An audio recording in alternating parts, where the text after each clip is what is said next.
What if the most dangerous country in the world isn't a country at all?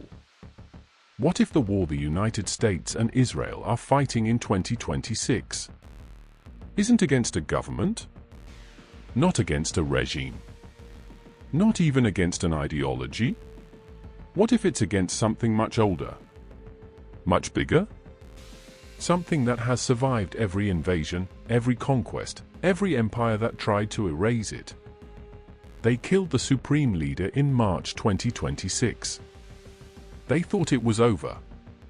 But in Tehran, in the holy city of Qom, in the mountains of the Zagros, they are not mourning.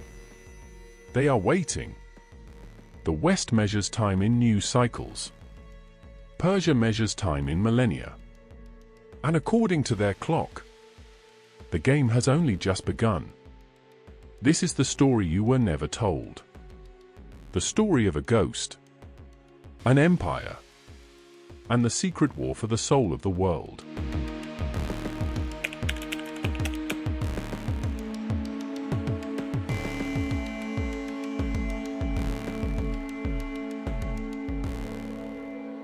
To understand the corpse they just created in Tehran, you have to understand the soil it was buried in.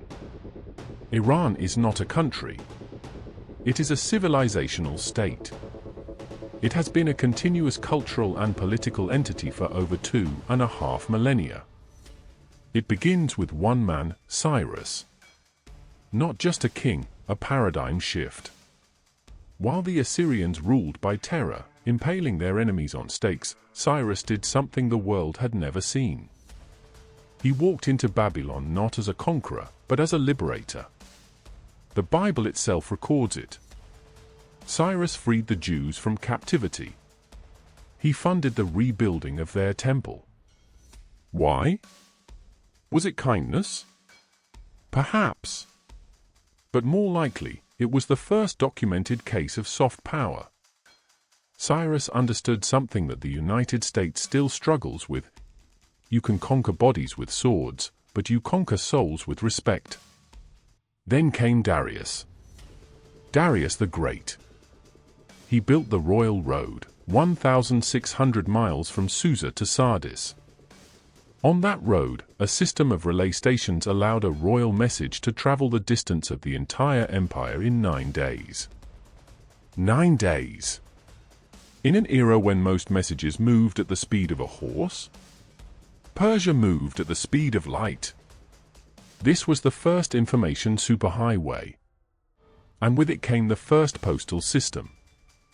The first standardized currency, the Daric. The first attempt at a globalized economy.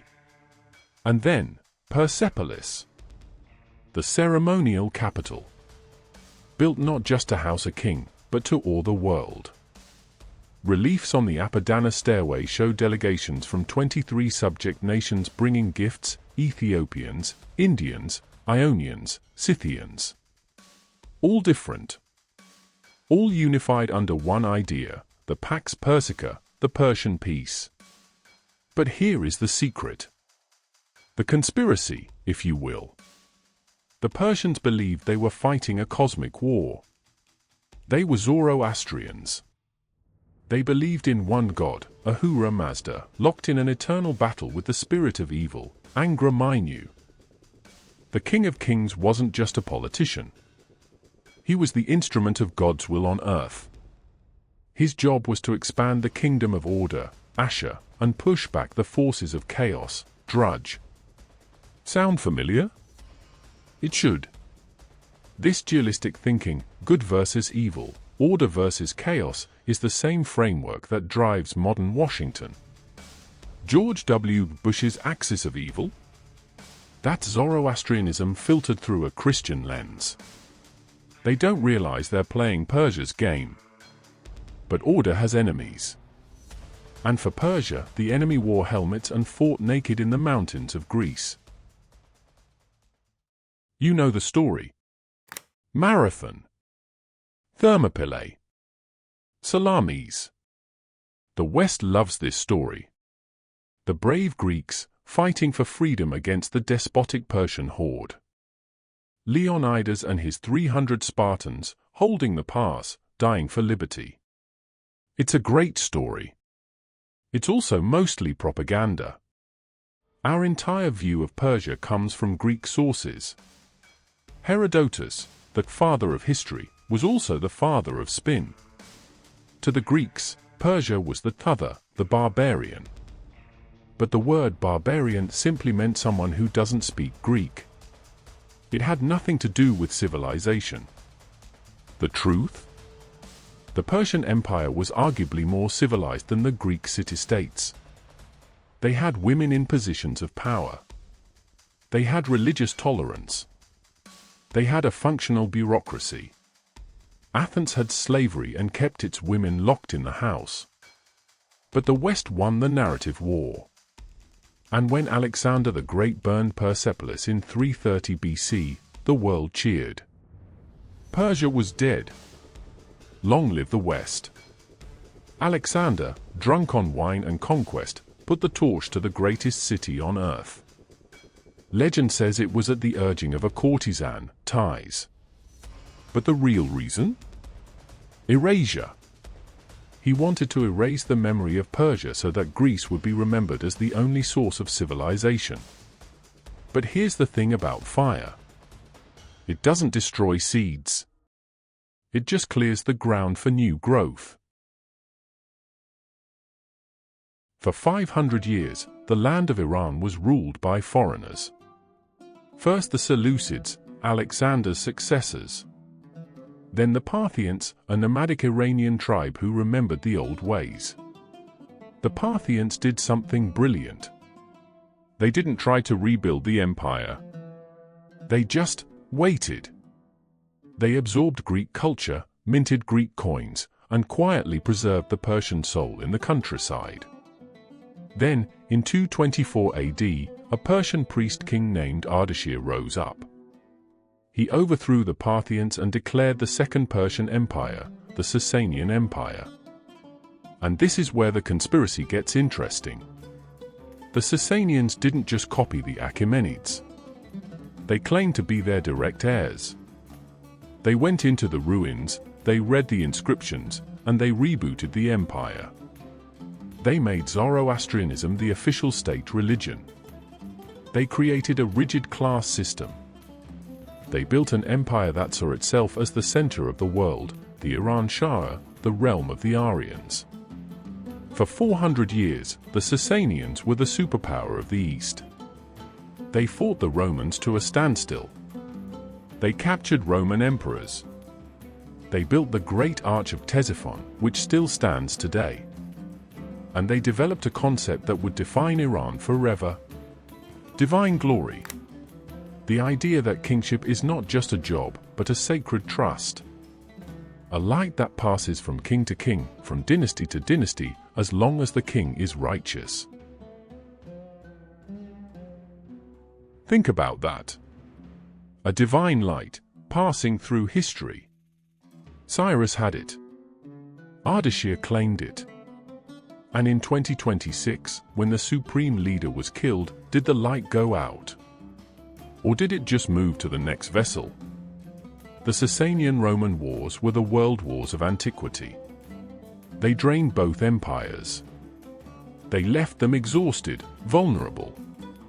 And in the 7th century, a new power rose from the desert, an army of believers, riding out of Arabia with a new message. 636 AD. The Battle of Al-Qadisiyah.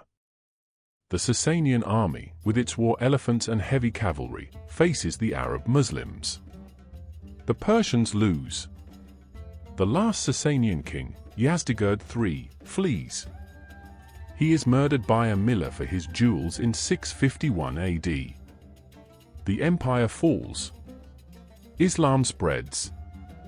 Zoroastrianism fades. The language of the court changes. On the surface, Persia is dead again. But remember the seed.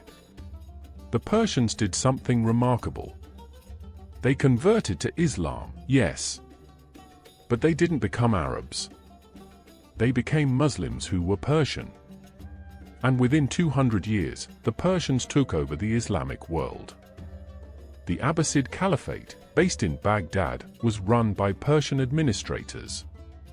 Persian culture became the court culture of Islam. The 1001 Nights is set in Baghdad, but it's full of Persian kings and Persian stories. In the 10th century, a Persian poet named Ferdowsi wrote the Shahnameh, the Book of Kings.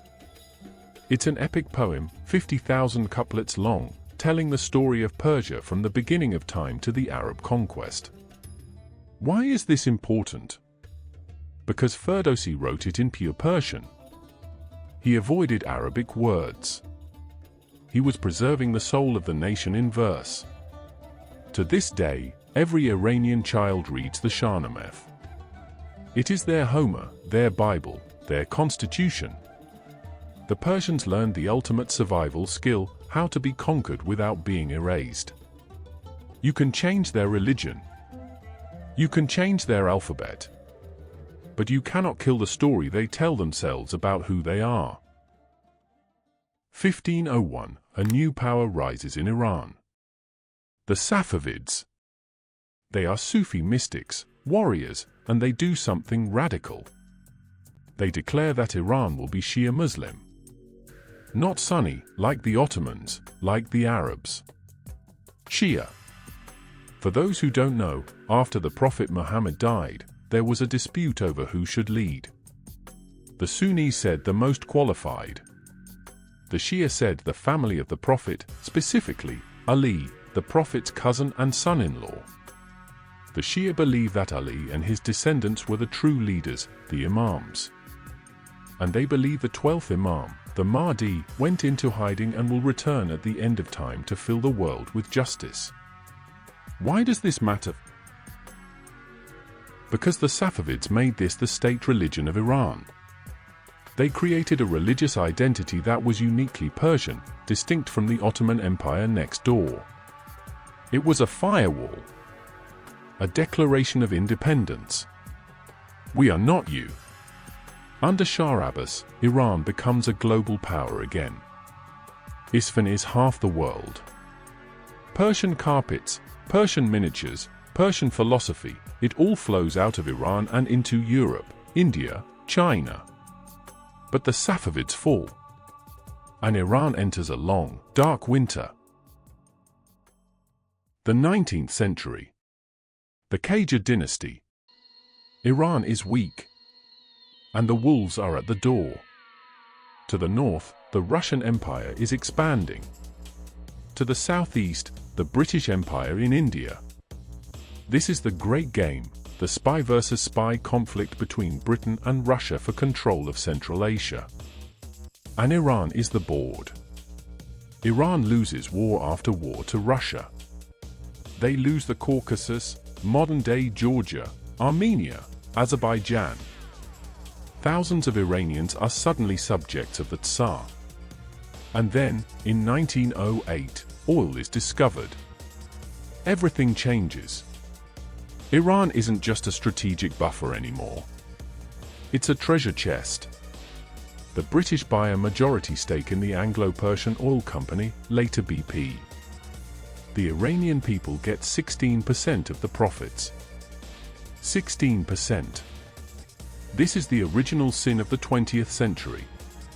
The Iranians see their wealth flowing out of their country, and they get nothing. The conspiracy is no longer a theory. It's visible. It's tangible. It's oil.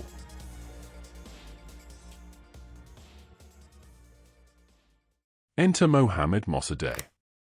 An aristocrat. A democrat. A nationalist. In 1951, he does the unthinkable. He nationalizes Iranian oil. The British are furious. They impose sanctions. They send warships. But Mossadegh doesn't blink. He's popular. He's legitimate. He's the democratically elected Prime Minister of Iran. So the British do what empires do. They turn to their friends at the CIA. Operation Arjux. 1953, the CIA, working with MI6, pays Iranian mobs to pose as communists. They stage riots. They spread propaganda. They bribe politicians. And they overthrow Mossadegh. The Shah I Mohammad Reza Pahlavi returns to power. He's not a king anymore. He's a client. Installed by the CIA, protected by the CIA. For Iranians, this is the proof. The proof that the West will never allow a free Iran. The proof that democracy is a luxury they cannot afford because the world's superpowers won't let them have it. Imagine if a foreign power overthrew the President of the United States and installed a puppet. Imagine if that puppet then gave away American resources to the foreigners. How would you feel? How would your children feel? How would your grandchildren feel? That wound is still open. And in 1979, it would burst.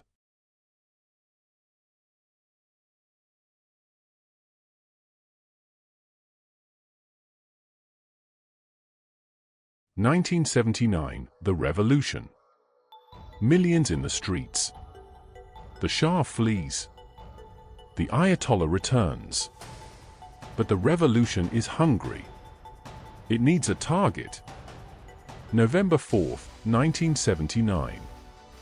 Students storm the U.S. Embassy. They call it the Den of Spies. They seize 52 Americans. They will hold them for 444 days. The official reason? The Shah was in the U.S. for cancer treatment. They wanted him back for trial. But the real reason? The embassy was the symbol of 1953. It was the CIA headquarters in Tehran. It was the visible hand of the conspiracy. And they found things. Shredded documents that they painstakingly reassembled. Proof that the CIA was still running operations inside Iran.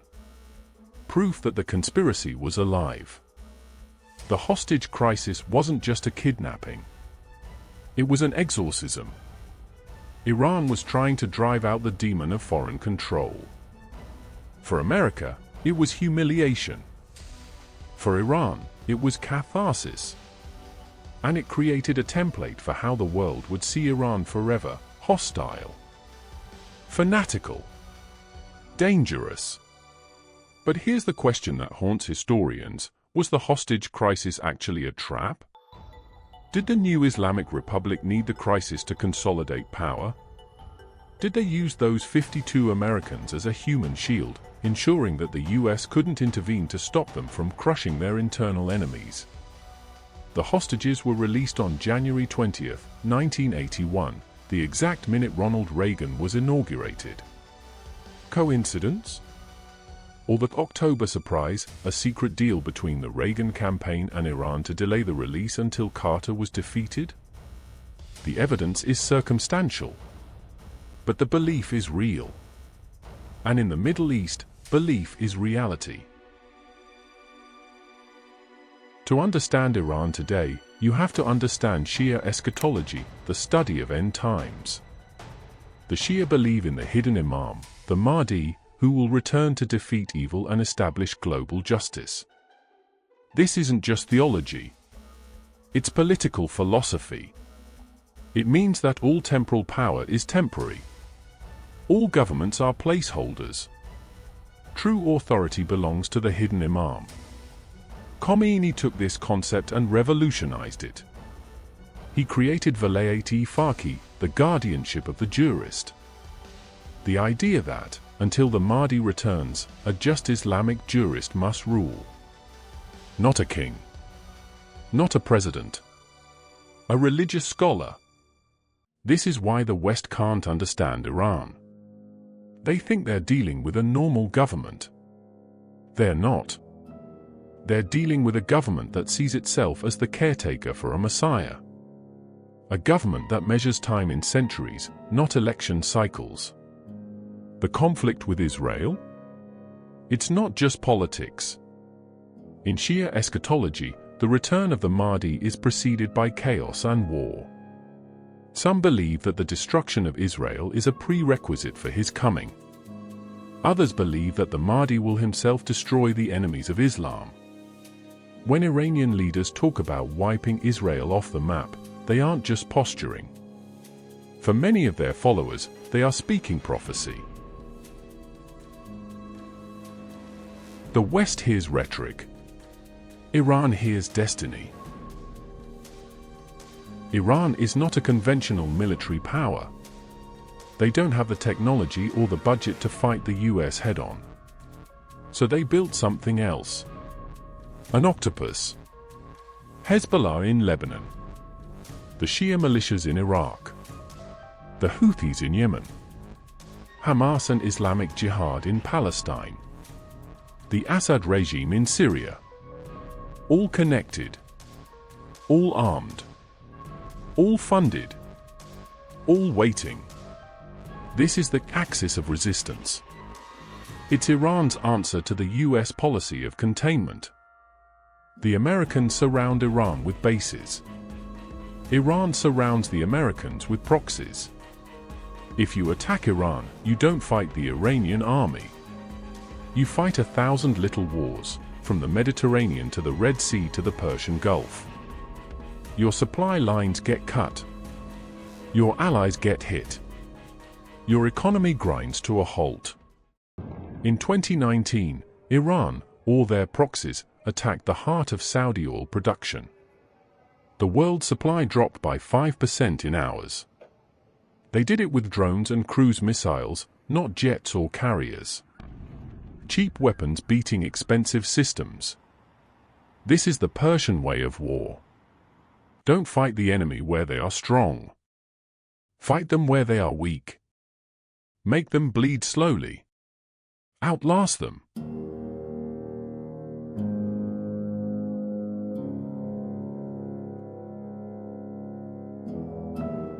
Qasem Soleimani, the Shadow Commander, head of the Quds force, the man who built the octopus.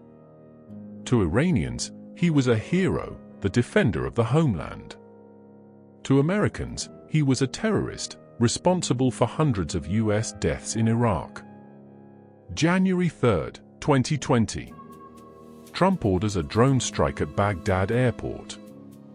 Soleimani is killed. The world holds its breath. Is this the start of World War III? Iran launches missiles at US bases in Iraq. Dozens of soldiers get traumatic brain injuries. Trump tweets that all is well. The moment passes. But something changed. Soleimani wasn't just a general. He was the living embodiment of the resistance. Killing him was like cutting off a finger. The body, the system, the ideology remained. And Iran learned something. They learned that the US could be provoked and would blink. They learned that the maximum pressure campaign had limits.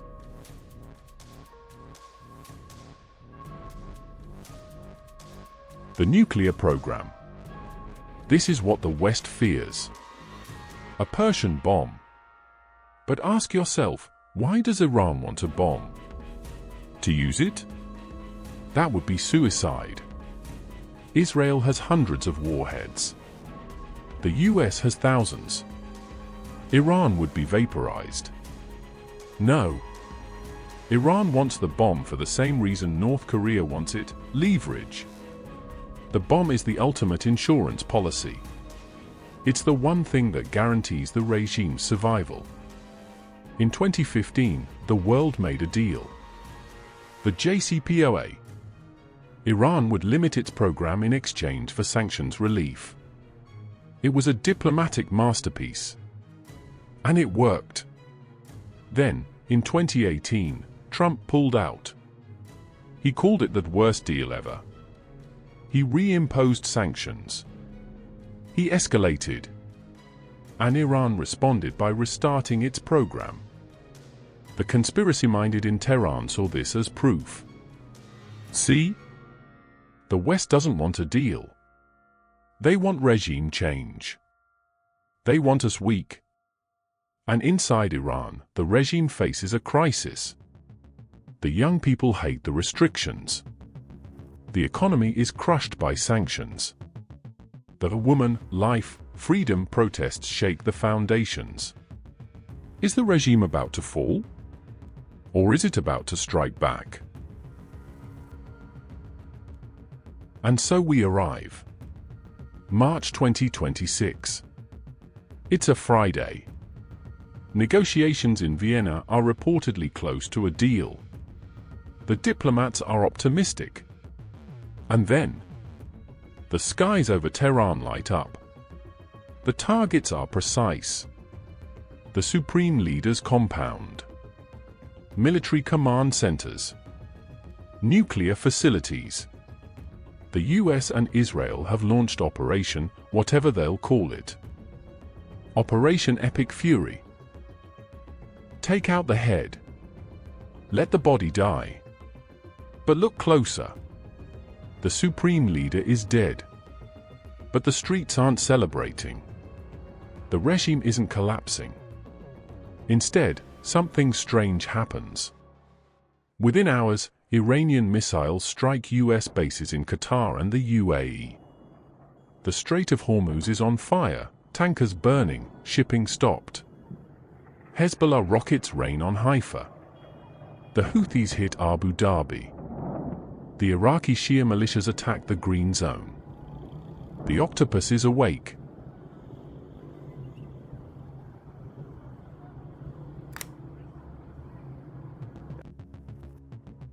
The Pentagon expected retaliation. But not like this. Not this coordinated. Not this fast. California. The homeland. For the first time since 1812, the continental United States faces a direct threat from a foreign power. Is it real? Or is it a bluff? This is the Persian game. Ambiguity. Uncertainty. Making the enemy guess. Making the enemy afraid. Think about the genius of it. The US just killed their leader. What more can they do to Iran? They've already used their ultimate weapon, and Iran is still fighting. The Iranian strategy isn't to win. It's to ensure that the enemy cannot claim victory. It's to make the cost so high, the pain so diffuse, that the US eventually walks away. Remember Vietnam. Remember Afghanistan. The superpower always leaves. The locals always stay. And now we come to the conspiracy. The real conspiracy. Not the one about CIA plots and hidden hands, though those are real. The deeper conspiracy. What if Iran isn't an Islamic Republic? What if it's still the Persian Empire, wearing a different mask? The forms change. The names change. But the essence remains. The Iranian plateau has been ruled by the same idea for 2,500 years. We are the center. We are the civilized. We are the eternal ones. The Islamic Republic borrowed heavily from Zoroastrianism. The concept of pure and impure? Zoroastrian. The waiting for a savior? Zoroastrian. The dualistic struggle between good and evil? Zoroastrian. Islam is the skin. Persia is the bones.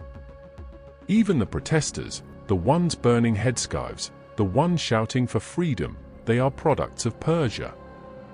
They are rebelling against the Islamic mask, but they are still standing on Persian bones. The West thinks if the regime falls, Iran becomes a normal country. A friend. A partner. But what if the regime falls and Persia rises again? What if the next Iran is even harder to deal with?